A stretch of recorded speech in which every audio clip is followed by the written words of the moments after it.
Hello বন্ধুরা, good evening. Welcome to my channel Animo daily blogs. তো দেখো বন্ধুরা, আমার শাশুড়ি মা আজ কাজ থেকে ফেরার পথে অল্প একটু মতন চিকেন নিয়ে এসেছিলো। আর তারপর দেখো আমার জন্য কত কিছু খাবারও নিয়ে এসেছিলো। আর তারপরে আমি একটু চা করে নিলাম, তার মাকে কি চাটা দিয়ে আসলাম। মা একটু দরকারি কাজ করছিল।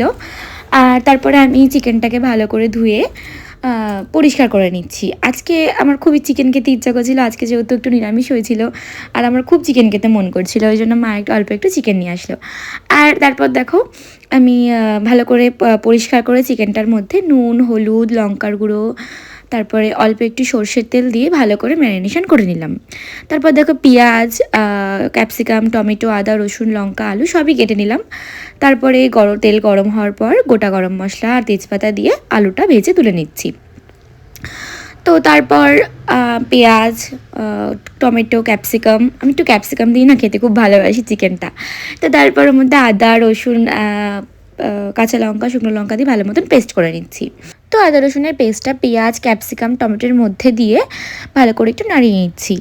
তারপর ওর মধ্যে নুন, হলুদ, লঙ্কার গুঁড়ো দিয়ে ভালো করে একটু নাড়িয়ে নিচ্ছি। তারপর দেখো বন্ধুরা, সামান্য একটু তেল ছেড়ে দেওয়ার পরে অল্প একটু জল দিয়ে নিলাম। আর তারপর ওর মধ্যে আলু আর চিকেনটাও অ্যাড করলাম। তারপরে ভালো করে ওটা কষিয়ে নিচ্ছি।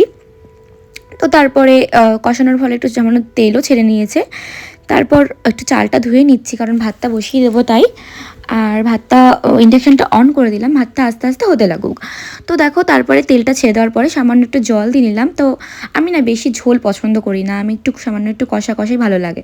তো ঝোলটা ফুটে এলে আমি গরম মশলাতে নামিয়ে